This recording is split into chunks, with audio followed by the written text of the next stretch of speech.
ওয়ালাইকুম রহমতুল্লাহ। সুপ্রিয় নবম দশম শ্রেণীর শিক্ষার্থীরা, আশা করছি প্রত্যেকে ভালো রয়েছ। মাহফুজ অনলাইন টিচের আরেকটি গুরুত্বপূর্ণ ভিডিও থেকে সবাইকে স্বাগত জানাচ্ছি। আজকে আমি কথা বলবো তোমাদেরই নবম দশম শ্রেণীর গণিতের অধ্যায় 13 ধারা নিয়ে। সুপ্রিয় শিক্ষার্থীরা, এখানে 7টি প্রশ্ন আমি লিখেছি, তার আলোকে 7টি প্রশ্নের সংক্ষিপ্ত কথা বর্ণনা এখানে দেওয়ার চেষ্টা করেছি।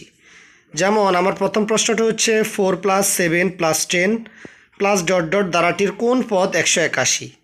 তো সেটি করার ক্ষেত্রে তোমরা প্রথম পদ যাকে এ দ্বারা প্রকাশ করা হয়, সাধারণ অন্তর যাকে ডি দ্বারা প্রকাশ করা হয়, এরপর nতম পদ a + n - 1 * d ইকুয়াল এটার মান লিখবে সর্বশেষ যেটি দেওয়া আছে 181। এইভাবে 7টি প্রশ্ন এবং তাদের টেকনিক আমি এখানে শেয়ার করেছি, যার সাহায্যে আশা করছি তোমাদের ব্রেন তোমাদেরকে সঠিক উত্তরটি বলে দেওয়ার চেষ্টা করবে। যেহেতু তোমরা 2025 সালের এসএসসি পরীক্ষার্থী, নিশ্চয়ই এই অধ্যায়ের গণিতগুলো খুব ভালোভাবেই করেছ এবং আমি স্ক্রিনে যে উত্তরগুলো দিয়েছি সেগুলো নিশ্চয়ই তোমাদের মনে পড়ছে।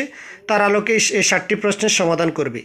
বিস্তারিত জানার জন্য মাহফুজ অনলাইন টিচ চ্যানেলটি সাবস্ক্রাইব করে দেবে এবং নিয়মিত ভিডিও পেতে মাহফুজ শাহরিয়ার পেজটি ফলো করবে। ধন্যবাদ।